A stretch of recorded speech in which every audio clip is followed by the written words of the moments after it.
ऐसा करते हैं किसी भी चीज में सक्सेसफुल होने के लिए कुछ करेक्टर, एफर्ट, ट्रेनिंग की जरूरत होती है। क्या मतलब है? जैसे बहुत सारे हाई फंडा कंसल्टेंट्स होते हैं, वो they charge lot of money for their consultation. Why? होते ना बहुत सारे कंसल्टेंट जो एक एक घंटे के खरबों खरबों रुपए, करोड़ करोड़ रुपए ले लेते हैं। क्यों? वाई? उस चीज को करने की क्षमता तो होनी चाहिए।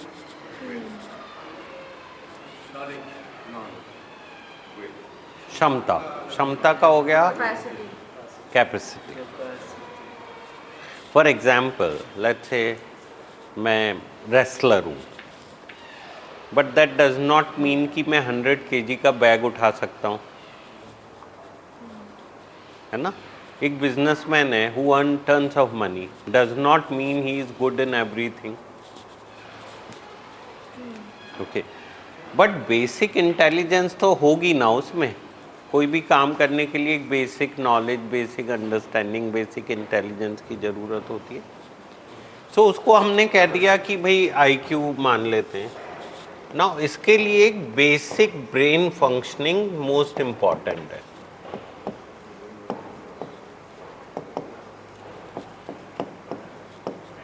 ना अगर ये बेसिक ही मिसिंग होगा तो मुझे लगता है कोई भी चीज़ अचीव करना बहुत ही मुश्किल होगा। ठीक है बात? Make sense? नाउ अनफॉर्चुनेटली और fortunately that is so true for our disease. हमारी इस बीमारी के लिए जो हम लोग बार बार विल पावर की बात करते हैं, उससे पहले एक बेसिक ब्रेन की फंक्शनिंग और नॉर्मलसी सबसे पहले जरूरी है। फॉर एग्जाम्पल हम लोग यहाँ पे देखते हैं, शुरू में कोई आता है बहुत एजिटेटेड है, रेस्टलेस है, सुनने की क्षमता ही नहीं रखता है। धीमे धीमे उसका ब्रेन काम हुआ, he is develop a power, he develop a inclination, and that is the normalcy. So over the time जो साइंटिस्ट ने देखा, ऑब्जर्व किया, डिफाइन किया, समझा, और उन्होंने ये कहा कि जब तक आपकी ब्रेन की फंक्शनिंग नॉर्मल नहीं होगी तब तक आप कुछ भी अचीव नहीं कर पाओगे। सो इन अनदर वे, अगर आप कोई चीज डिसाइड करना चाहते हो तो उसके कॉन्सिक्वेंसेस तो आप पहले समझो।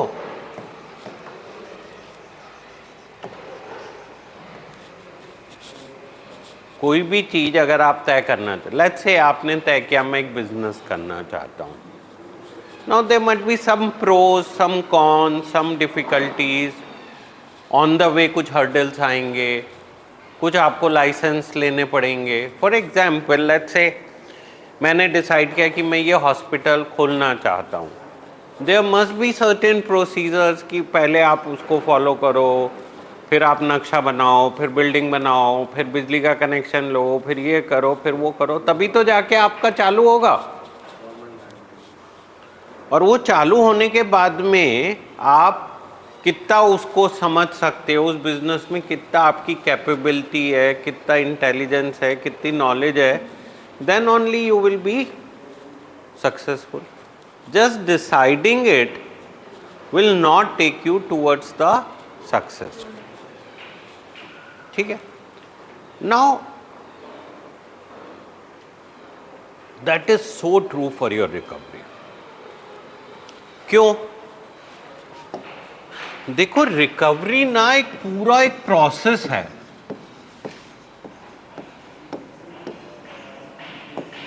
फॉर एग्जाम्पल डिसाइड किया कि मैंने रिकवरी में रहना ही रहना है।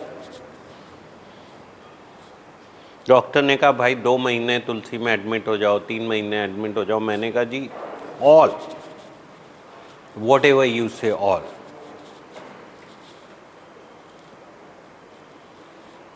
मैंने पूरा जी जान लगा के एफर्ट किया। मैं घर गया। घर में मेरा एक कमरा है, एक कमरे में एक मेरा टीवी लगा हुआ है, एक बेड है, एक मेरी चेयर है। मैं ड्रिंक करता था और उस चेयर पे बैठ के most of the time drink करता था। नाउ मैं जाके उस चेयर पे बैठा 3 महीने बाद। ना उस चेयर पे बैठते ही मेरे थॉट्स क्या होंगे कि मैं यहाँ पे बैठ के ड्रिंक करता था, ठीक है। बट अभी अभी तो मैं आया हूँ, सारे ट्रॉमा को डील करके आया हूँ। मैंने कहा नहीं बॉस, ये तो मुझे करना ही नहीं है।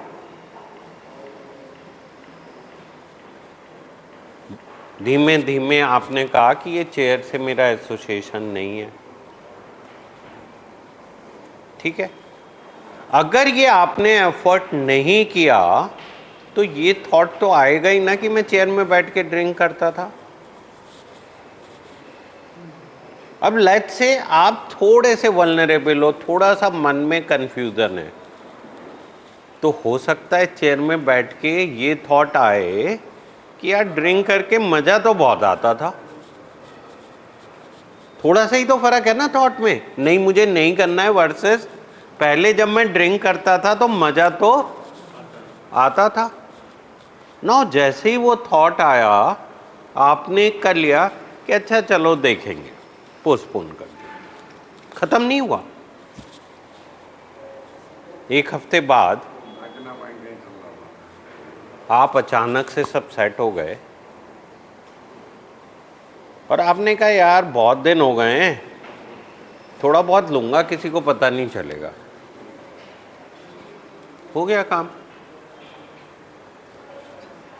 ठीक है।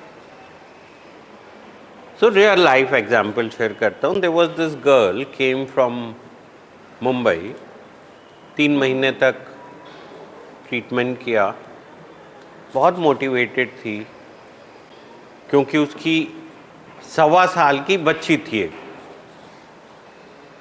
जब वो आई तो उसकी 1.25 ईयर्स की बच्ची थी और उसे पता था कि इस बच्ची के लिए मुझे ठीक होना ज़रूरी है।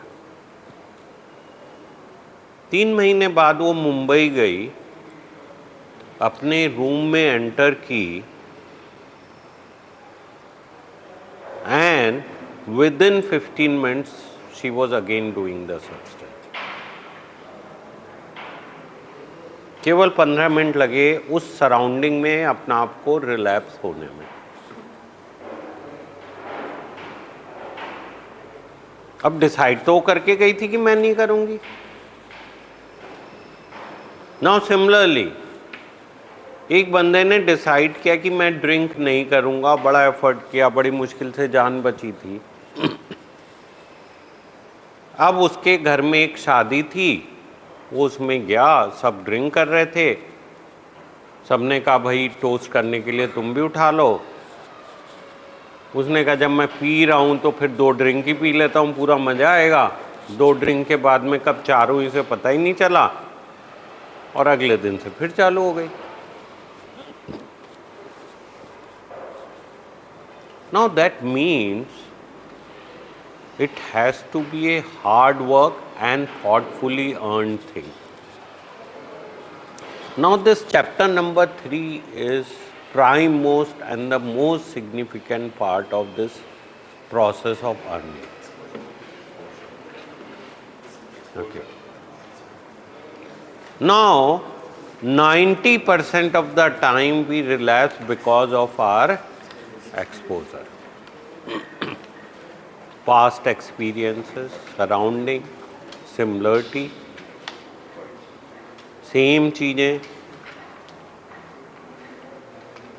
ना कहीं ना कहीं जुड़ा हुआ है बहुत सारा कुछ।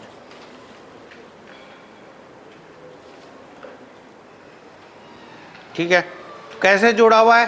Through the exposure. आप गए उन सराउंडिंग में, अचानक से आपने वो चीजें देखी और विद इन सम टाइम आप अननोइंगली दोबारा से कर रहे थे। लेट्स से ब्रेन का ये हिस्सा है जो आपकी नशे से एक्टिवेट होता है, ठीक है। नाउ नॉर्मली क्या हो रहा है, नॉर्मली आप कोई सब्सटेंस ले रहे हो, उससे कुछ न्यूरोट्रांसमीटर चेंज हो रहे हैं जो ब्रेन में जाके ए हिस्से को एक्टिवेट कर रहे हैं।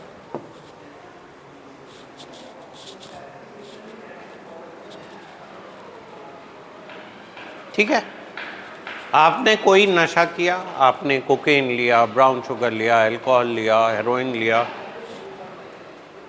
सब्सटेंस लिया, उससे कुछ आपके ब्रेन के न्यूरोट्रांसमीटर चेंज हुए। नाउ ये सब ब्रेन में हो रहा है और ए हिस्सा एक्टिवेट हुआ उससे।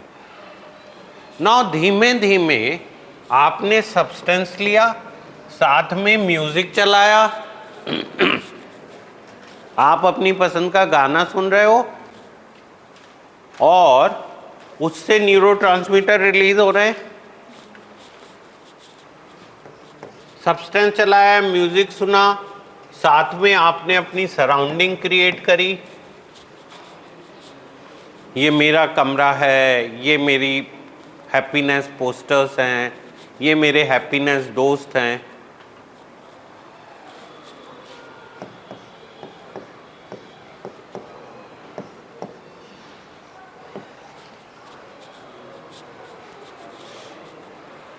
बहुत सारी चीजें जुड़ती चली गई।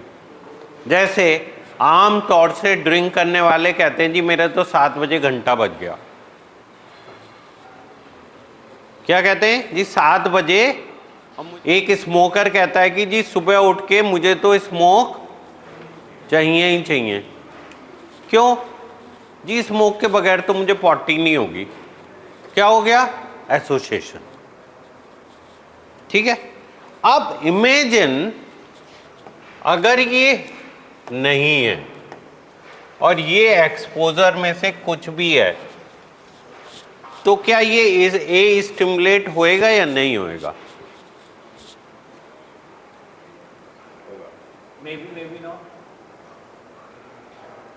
मुझे लगता है अगर रिपीटेड एक्सपोजर आपको इनग्रेन्ड है, फॉर एग्जाम्पल लेट्स से आप एक कांच के ग्लास में एप्पल जूस डाल के पी रहे हो, तो आपके मन में थॉट आएगा ना कि यार अल्कोहल भी ऐसी होती थी। लेट्स से वो आपका गिलास वही था जिसमें आप पीते थे, फिर वो थॉट और पावरफुल होगा। ग्लास के साथ साथ बॉटल भी वही थी, टेबल भी वही थी। अचानक से जगजीत सिंह की आप गजल सुनते थे, वो भी आ गई, फिर कहीं ना कहीं एसोसिएशन तो बनेगा ना ब्रेन में। देखो that's where is the undecided. अगर आपको उस एसोसिएशन को ब्रेक करना है तो ओवर द टाइम एफर्ट करना पड़ता है। 1 मिनट में नहीं होने। 1 मिनट में तो आपका एसोसिएशन बना हुआ है ना वही। Does it make sense? भाई आपका पास्ट एसोसिएशन मल्टीपल ईयर्स का बना हुआ है। आप गए, आपकी एक फिक्स शॉप है, आपका एक फिक्स ब्रांड है, फिक्स बॉटल की शेप है, फिक्स कलर है। लेट्स से आप बार में गए, वो बॉटल, वो सराउंडिंग, लोगों की ठैं ठैं, ग्लास की क्लिक की आवाज, हो गया association. Now there is a risk ना। I am not saying definitely you will do. Correct. That is what the point is. Okay. So there is a risk. And अगर उस सिचुएशन में हमें अपने आप को प्रोटेक्ट करना है तो केवल डिसीजन से काम नहीं चलने वाला है। It has to be a repeated effort. Okay. Now this is very tricky for your whole process of recovery. जैसे ये लड़की वापस मुंबई गई, शी वॉज ऑन कोकेन, सो वो बाथरूम के स्लैब पे लाइन लगाती थी और एक उसकी अलमारी में फोल्डिंग बोर्ड था, उसको निकाल के उस पर लाइन लगाती थी। Now, of course, she went back and relapsed. Now she came to me and I said, बहुत ही आसान है तो। उसके बाथरूम में सब कुछ पिंक था। मैंने कहा बॉस 2 ब्लू लाइट लगा देना।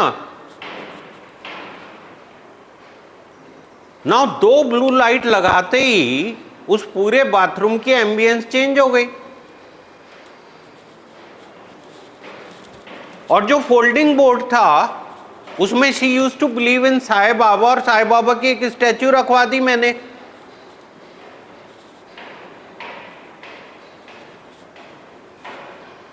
नाउ सिंपल है, जैसे आपका रूम है, आपका एक बेड है, एक सोफा है। मैं कहता हूं आप अगर उस बेड की डायरेक्शन ही चेंज कर दो, टीवी को उठा के उल्टी साइड में लगा दो, तो पूरी फीलिंग चेंज हो गई आपकी। आप रूम के कर्टेन चेंज कर दो, फीलिंग चेंज हो गई। मैं कह रहा हूं लेट्स से आपने अपने घर में कहा कि भाई मैं अपने पेरेंट्स के कमरे में तो कभी गड़बड़ नहीं करता हूं। ना सिंपल है ना, पेरेंट्स के कमरे को अपना कमरा बना लो फॉर टाइम बीइंग, आपका एसोसिएशन खत्म।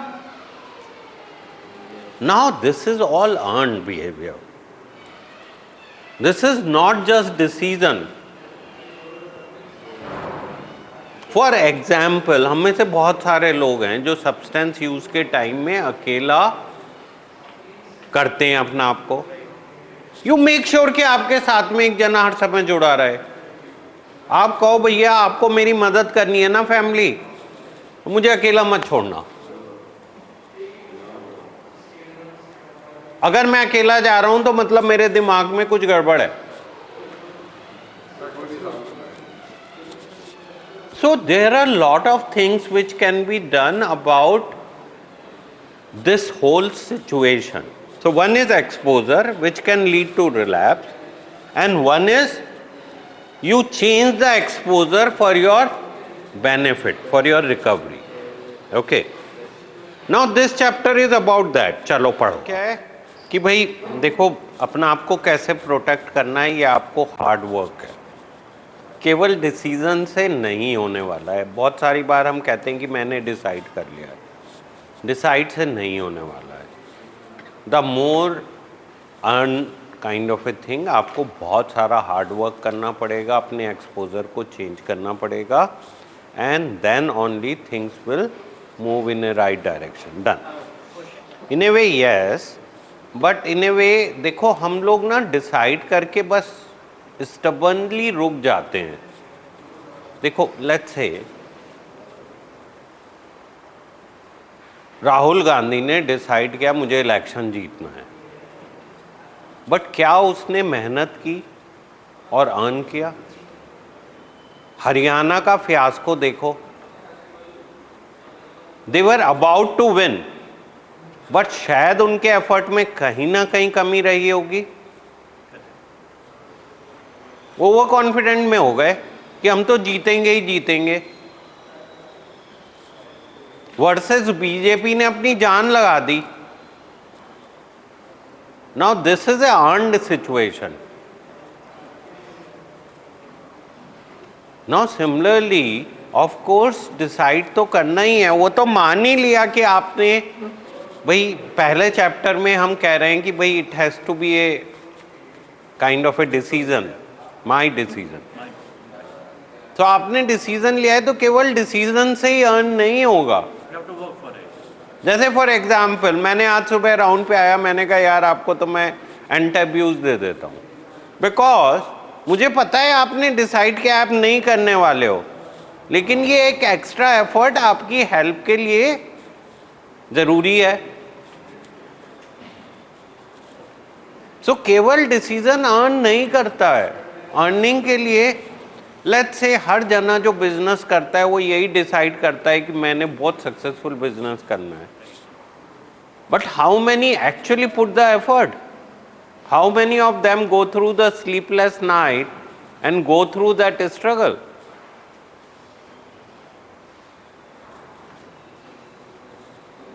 What is the difference between Mukesh Ambani and Anil Ambani? That zeal and zest to succeed. और it's a hard work. कि दोनों को सेम अपॉर्चुनिटी मिली बट हार्ड वर्क है. Now similarly of course decision तो होगा ही, लेकिन अगर हार्ड वर्क नहीं होगा तो डिसीजन की कोई वैल्यू नहीं है. केवल यही कहने मैंने तय कर लिया, जैसे कि यहाँ पे हम सब लोग कहते रहते हैं I have decided I will not use it, but that means nothing.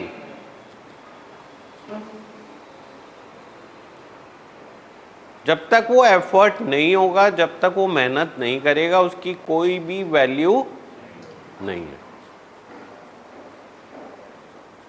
Of course decision तो होगा ही. अगर वो चोरी कर रहा है तो खुद ही फंसेगा. तो केवल ये कह देना मैं ये करके दिखाऊंगा मीन्स नथिंग. मैं आप सब लोगों को ठीक करके दिखाऊंगा, मगर मैं करना तो कुछ चाहता नहीं हूं, एफर्ट कुछ करता नहीं हूं. जीरो है कि नो एक्सपोजर, कि अगर ज़ीरो आप रेट करोगे कि नहीं इससे मुझे फ़र्क नहीं पड़ता इस एक्सपोजर से, एंड 5 है कि मैं अपना आप को रोक नहीं पाऊंगा इस स्टेज में शायद. ठीक है. नाउ इसमें से जो भी आपके लिए सिग्निफिकेंट है उनको आप नोट कर लेना अपनी कॉपी पे. सो 4 और 5 वाले जितने हैं उनको आप नोट करोगे. I am reading for you. At the place I stay, जहाँ पे मैं रहता हूँ. Open your notebook. जो इसमें से आपको सिग्निफिकेंट है उनको आप नोट कर लीजिएगा. There is a open container of my main alcohol beverage. शराब की एक बॉटल है जो मेरी फेवरेट है.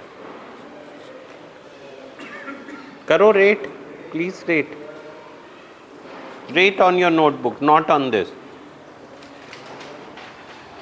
तो इसमें से जो आपके लिए सिग्निफिकेंट हैं 4 या 5 हैं. There is a close container of my main alcohol beverage. बंद बॉटल पड़ी है. There is a open container of kind of a alcohol beverage I do not much care of.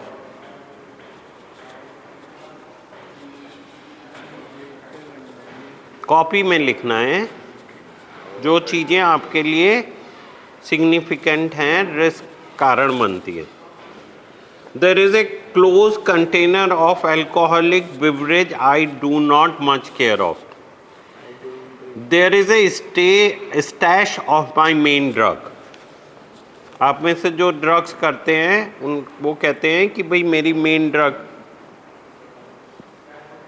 There is a stash of another drug that I sometimes did. There are some roaches or pipes with residue in them. There are shot glasses, sniffer, stains, stemware, martini shaker, stirrer, opener or other containers or utensil specifically designed for alcohol beverages. There are empty alcohol beverages containers that are waiting to be put out for recycling or as a garbage. There are roaches, clips, pipes, stash boxes, rigs and other container or utensils specifically designed for drugging.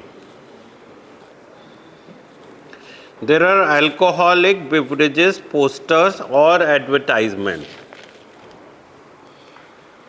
There are posters that celebrate druggy people. There are empty alcoholic beverages bottles that are used for decoration or as a candle holder or vases. There is a non-alcoholic beer or wine. There is a Dijon mustard made with wine in the refrigerator. There is a cooking sherry in the kitchen cabinet. There is a vanilla extract in the spice shelf. There are addictive prescription medication in the medicine cabinet. There is a sterno in the camping closet.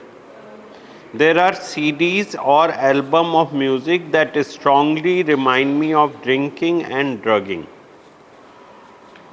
There are books or magazines for alcoholic beverage enthusiasts. For example, wine connoisseur magazine, homebrew beer books. There is a person who lives with me who drinks and or uses. There are people who visit me who bring alcohol drugs into house when they come. There are people who come visit me who ask me for alcohol or drugs and get annoyed if I do not have any. There are neighbors who drinks in public way and make me uncomfortable. There are neighbors who do not drug in a public way or who knocks on my door wanting to sell me some or give me a free sample. There is a bar nearby and I am exposed to noises. I keep alcohol to serve to friends who visit me. My favorite program, TV program contain beer or wine commercial. My favorite radio station carries beer or wine commercial. My favorite book have hero or heroine who drinks or do drugs. I have artwork on the wall that celebrate drinking. तो कितने ऐसे हैं जो आपके लिए risky हैं situations?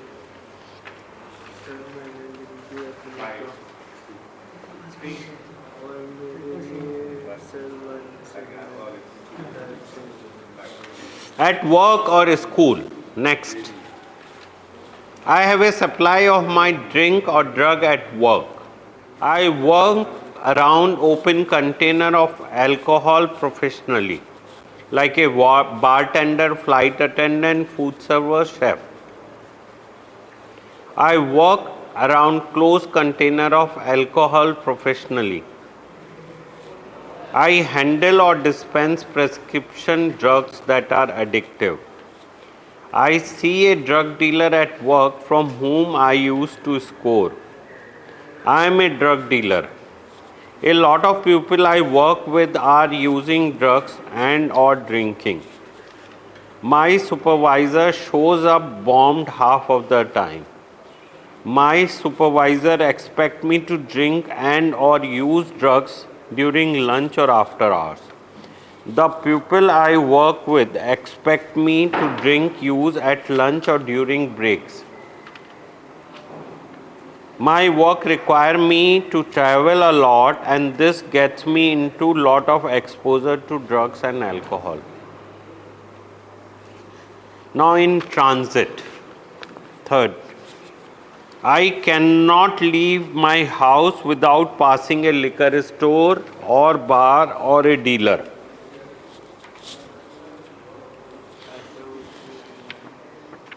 On my everyday commute, I would have to make a detour to avoid passing a liquor store. On my usual trip, I cannot avoid passing liquor board. I have a supply of drug alcohol hidden in my car. I feel I need to have a drink before I get behind the wheels of my car. I am a frequent flyer and the airlines always serve drinks. When I get on an airplane, I feel I need to drink to control anxiety. Where my family or friends stay. At my family or friend's house, they typically drink or use drugs. Whenever I go there, they expect me to drink or use with them. Whenever I go there, they try to give me alcohol or drugs to take home with me. The person I am in relationships with drink uses there. When I go out for entertainment, the only place to go for entertainment in this town are bars. The only place to meet my friend is in bar.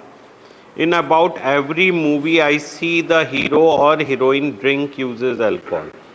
Every place where you can go for entertainment in this town, even the library and the aquarium, I have always been drink stoned and they all remind me of drinking. The only entertainment I ever known is to stay home and drink. At parties I go to, there is heavy drinking or drugging. At parties I go to, the only people I know are drinker or user. All the family occasion features heavy drinking. My favorite restaurant serve dishes cooked in wine and others. So these are the different exposure situation which might be significant for you, which might not be that significant. But ऐसे हम अपनी exposure और अपनी surrounding के exposure की list बना सकते हैं. What can I do about my exposure? So this is again this thing कि point number 5, exposure risk worksheet.